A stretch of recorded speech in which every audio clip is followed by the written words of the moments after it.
Olá pessoal, aqui é o Hernani da Visa Advocacia do Resposta Jurídica e no vídeo de hoje vou responder a pergunta: o que é uma audiência de conciliação?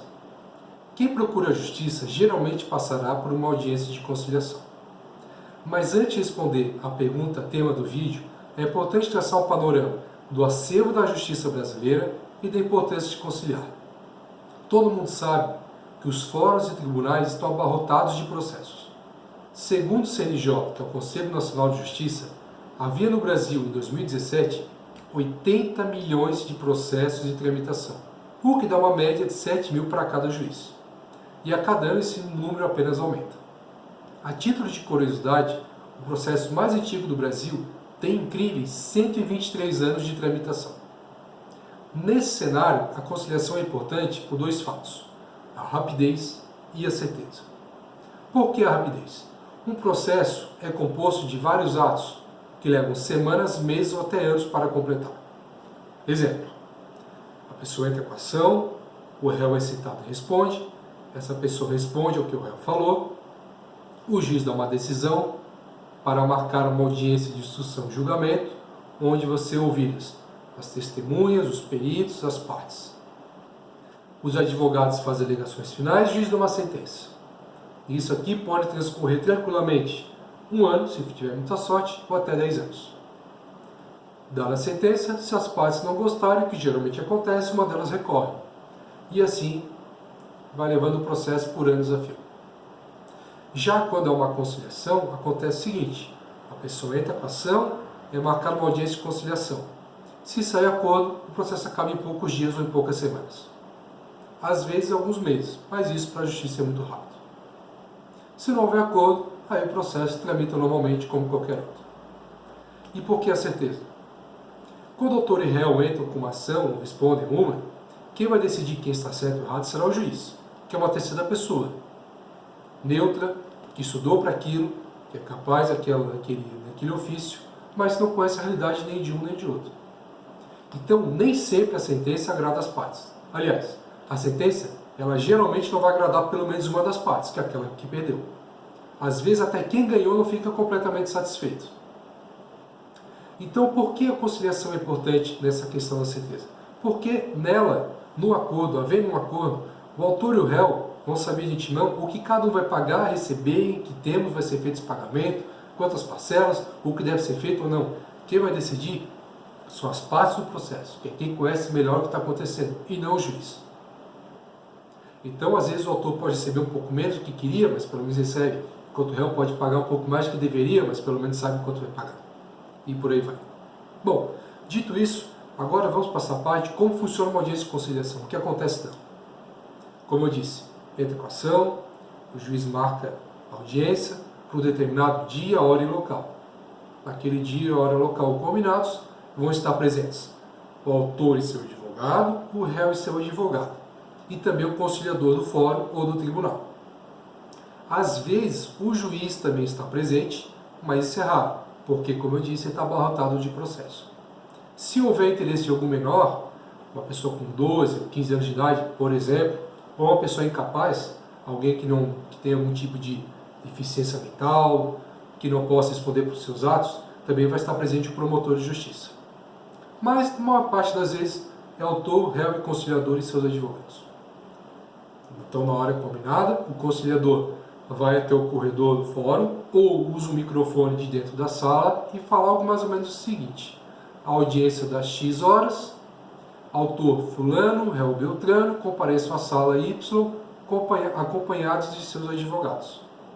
Nessa sala, geralmente vai ter uma mesa em forma de T ou redonda.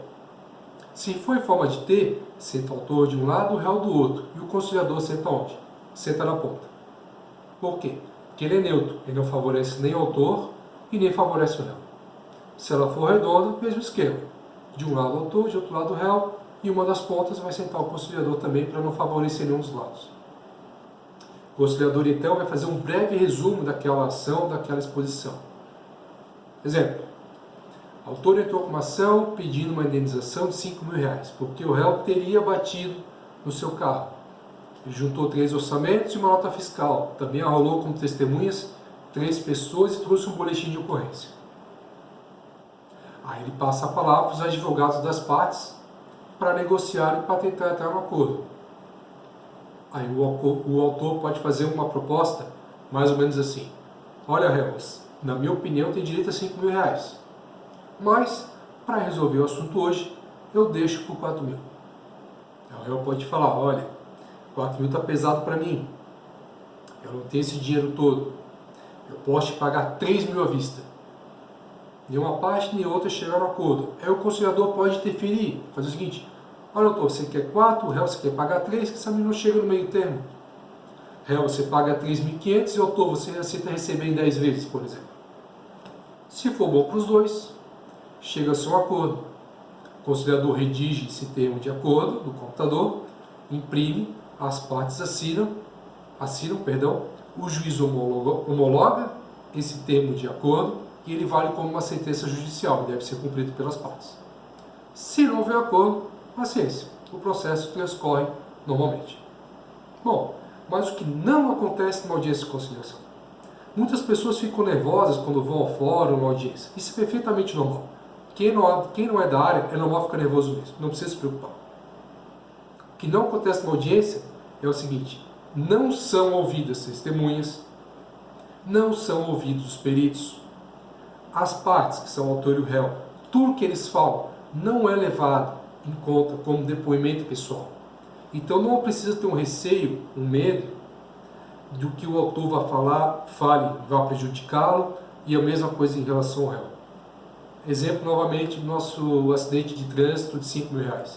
Caso o autor faça uma proposta de receber apenas 4.000 e o réu não aceite, o juiz não vai olhar aquela proposta e pensar: se esse autor tem direito de 5.000, por que ele propôs receber 4.000? Ele está me enganando. Ele fez uma nota fiscal no valor superior ao conceito. Não, o juiz não vai pensar isso. Ele vai pensar apenas o seguinte: esse autor preferia receber 4.000 hoje do que 5.000 agora, sei lá, 3 anos depois, quando eu estou sentenciando o processo. O mesmo em relação ao réu. Quando o réu faz aquela proposta de pagar 3.000 e o autor não aceita, isso não quer dizer que o réu esteja errado. O juiz não vai olhar para isso e dizer: esse réu ofereceu pagar 3.000. Se ele fosse inocente, ele não aceitaria pagar nada, eu vou condená-lo. Não, o juiz não vai pensar isso. Ele vai pensar da mesma forma que pensou em relação ao autor. Esse réu preferia pagar R$ 3.000 para, digamos assim, não se incomodar, do que agora esperar pela minha sentença. Então, autor e réu não precisam ter receio em conciliar, em fazer proposta, contra-proposta, em conversar. A audiência é um ato amigável, pouco burocrático e cortês. Muitas pessoas pensam em não fazer um acordo porque não querem dar o braço a torcer, porque acham que estão com a razão, mas é importante lembrar o seguinte: nem sempre você está certo, nem sempre as provas que você tem te favorecem. Então é muito importante ouvir seu advogado, conversar bem com ele e pensar racionalmente na melhor solução para o problema. No direito a gente tem um ditado: mais vale um mau acordo que uma boa briga. Se você gostou desse vídeo, eu peço que se inscreva no nosso canal, dê um like e clique no sininho para receber notificações de quando vídeos novos forem para o ar. Se você tem alguma dúvida, alguma pergunta, você pode colocar ela nos comentários desse vídeo ou mandar um e-mail para respostajurídica@viseadvocacia.com.br. Esse e-mail vai estar nos comentários do vídeo. E se você quiser acompanhar nosso trabalho em outras redes, peço que se inscreva no nosso Facebook e Instagram.